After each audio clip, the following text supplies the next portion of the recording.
You know, it's hard to believe, but none of this water was here yesterday. It was a complete dry road. Now, residents say if you just walk a few feet down, it's 3 to 4 feet deep. And the only way to get to people and their pets is by boat.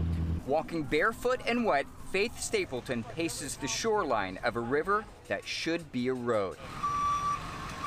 She and about 50 families evacuated their Maxton, North Carolina homes last night as water from the Lumber River rushed into their neighborhood. Everything's gone wrecking. I don't know what we're gonna do, y'all. God darn. She's still recovering from Hurricane Matthew. Honey, if Matthew weren't bad enough, this is the worst. God darn. Her children are safe, but not her pets. She had to leave them on top of a kitchen table. And it's neck deep.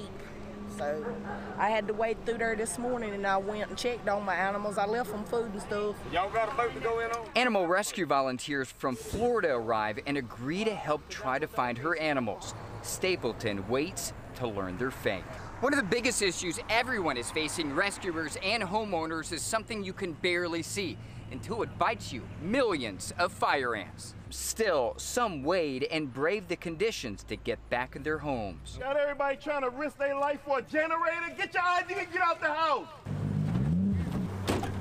A few hours later, Stapleton's prayers are answered. Right there in that box. Hey, Nudie. Thank you. Them's mine. All right. Thank y'all.